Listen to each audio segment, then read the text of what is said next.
I first met in person with Mary E. in the summer of 2007.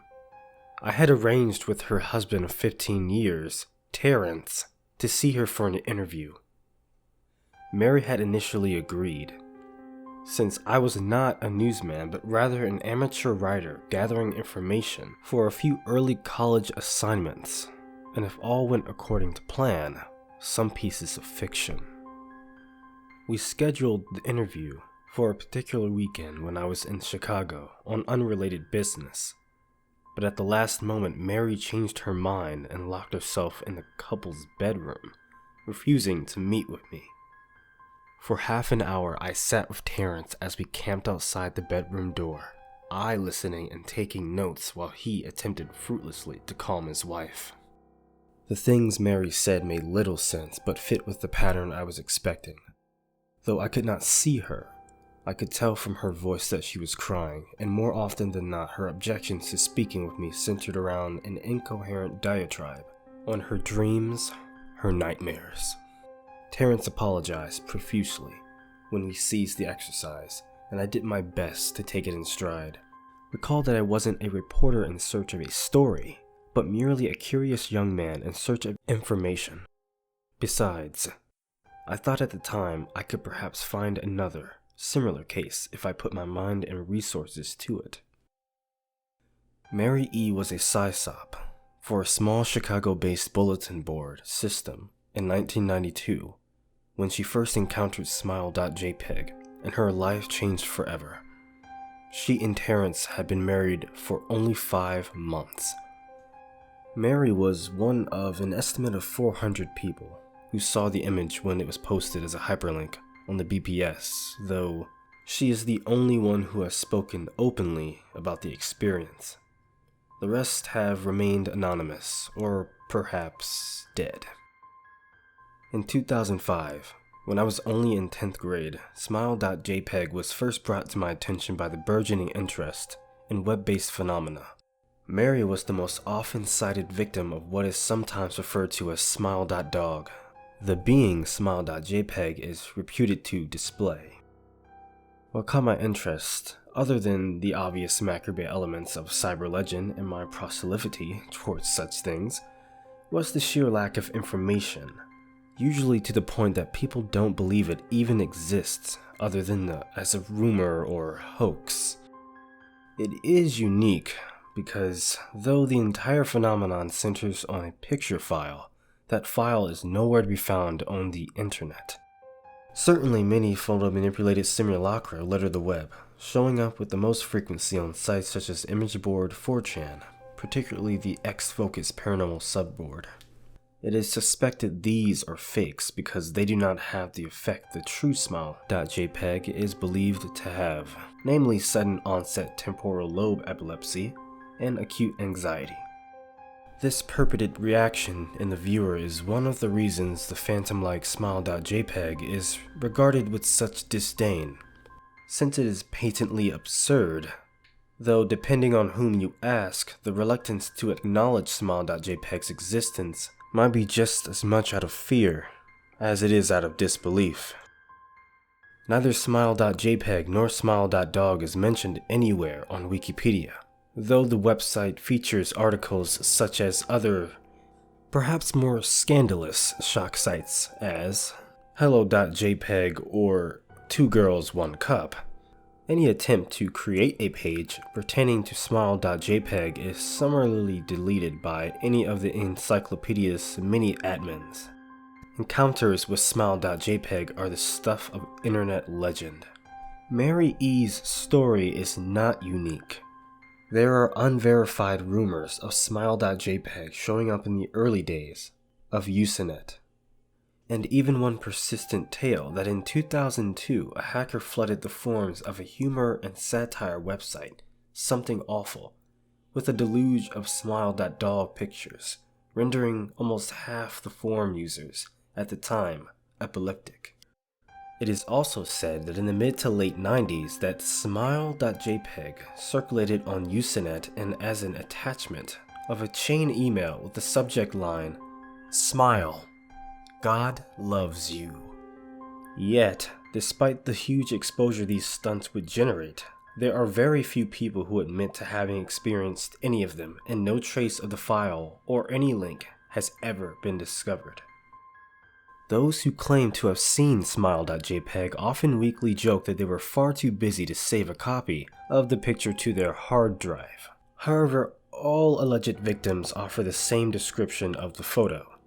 A dog-like creature, usually described as appearing similar to a Siberian husky, illuminated by the flash of the camera, sits in a dim room, the only background detail that is visible being a human hand, extending from the darkness near the left side of the frame. The hand is empty, but is usually described as beckoning. Of course, most attention is given to the dog or dog creature, as some victims are more certain than others about what they claim to have seen. The muzzle of the beast is reputedly split in a wide grin, revealing 2 rows of very white, very straight, very sharp, very human-looking teeth. This is, of course, not a description given immediately after viewing the picture, but rather a recollection of the victims, who claim to have seen the picture endlessly repeated in their mind's eye during the time they are, in reality, having epileptic fits.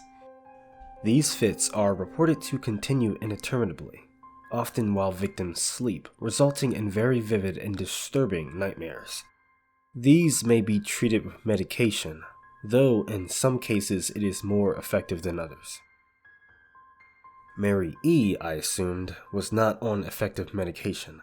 That was why after my visit to her apartment in 2007, I sent out feelers to several folklore and urban legend-oriented news groups, websites, and mailing lists, hoping to find the name of the supposed victim of smile.jpg, who felt more interested in talking about his experiences. For a time, nothing happened, and at length I forgot completely about my pursuits since I begun my freshman year of college and was quite busy. Mary contacted me via email, however, near the beginning of March 2008. To jml@.com from marye@.net. Subject: last summer's interview. Dear Dr. L, I am incredibly sorry about my behavior last summer when you came to interview me. I hope you understand that it was no fault of yours, but rather my own problems that led me to act out as I did. I realized that I could have handled the situation more decorously. However, I hope you will forgive me. At the time, I was afraid. You see, for 15 years I have been haunted by smile.jpg.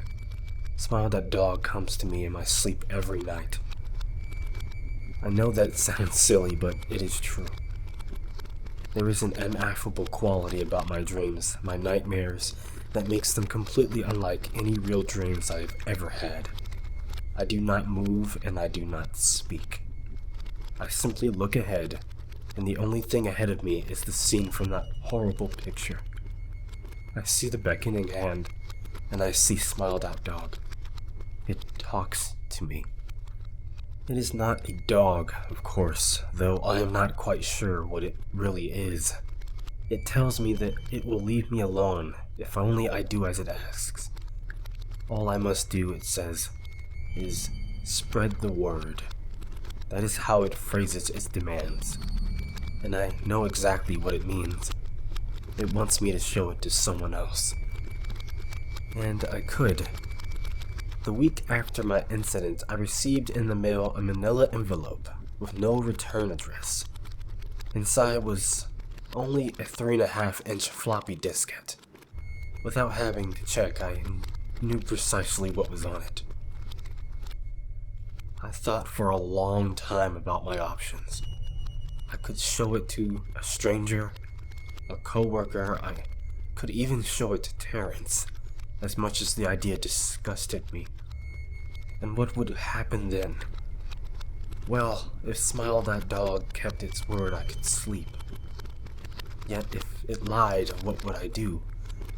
And who was to say something worse would not come for me if I did as the creature asked? So I did nothing. For 15 years. Though I kept the diskette hidden amongst my things, every night for 15 years, SMILE.DOG has come to me in my sleep and demanded that I spread the word. For 15 years, I have stood strong, though there have been hard times. Many of the fellow victims on the BBS board, where I first encountered smile.jpg, stopped posting. I heard some of them committed suicide. Others remained completely silent, simply disappearing off the face of the web. They are the ones that I worry about the most. I sincerely hope you will forgive me, Mr. L. But last summer when you contacted me and my husband about an interview, I was near the breaking point. I decided I was going to give you the floppy diskette. I did not care if smile.dog was lying or not. I wanted it to end. You were a stranger. Someone I had no connection with, and I thought I would not feel sorrow when you took the diskette as part of your research and sealed your fate. Before you arrived, I realized what I was doing was plotting to ruin your life. I could not stand the thought, and in fact I still cannot. I am ashamed, Mr. L, and I hope that this warning will dissuade you from further investigation of smile.jpg. You may in time encounter someone who is, if not weaker than I, then wholly more depraved, someone who will not hesitate to follow smile.dog's orders. Stop while you are still whole. Sincerely, Mary E. Terrence contacted me later that month with the news that his wife had killed herself. While cleaning up the various things she'd left behind, closing email accounts and the like, he happened upon the above message. He was a man in shambles. He wept as he told me to listen to his wife's advice. He'd found the diskette, he revealed, and burned it until it was nothing but a stinking pile of blackened plastic. The part that most disturbed him, however, was how the diskette had hissed as it melted, like some sort of animal, he said. I will admit that I was a little uncertain about how to respond to this. At first, I thought perhaps it was a joke, with the couple belatedly playing with the situation in order to get a rise out of me. A quick check of several Chicago newspapers' online obituaries, however, proved that Mary E. was indeed dead. There was, of course, no mention of suicide in the article. I decided that for a time at least, I would not further pursue the subject of smile.jpg, especially since I had finals coming up at the end of May. But the world has odd ways of testing us. Almost a full year after I'd returned from my disastrous interview with Mary E., I received another email. To jml@.com from elzhir82@.com. Subject: Smile. Hello. I found your email address through a mailing list. Your profile said you were interested in SMILE.DOG. I have saw it. It is not as bad as everyone says. I have sent it to you here. Just spreading the word. Smiley face emoji. The final line chilled me to the bone. According to my email client, there was one file attached called Naturally smile.jpg. I considered downloading it for some time. It was most likely a fake, I imagined, and even if it weren't, I was never wholly convinced of smile.jpg's peculiar powers. Mary E's account had shaken me, yes, but she was probably mentally unbalanced anyway. After all, how could a simple image do what smile.jpg was said to accomplish? What sort of creature was it that could break one's mind with only the power of the eye? And if such things were patently absurd, then why did the legend exist at all? If I downloaded the image, if I looked at it, and if Mary turned out to be correct, if SMILE.DOG came to me in my dreams, demanding that I spread the word, what would I do? Would I live my life as Mary had, fighting against the urge to give in until I died? Or would I simply spread the word, eager to be put to the test? And if I chose the latter route, how could I do it? Whom would I burden in turn?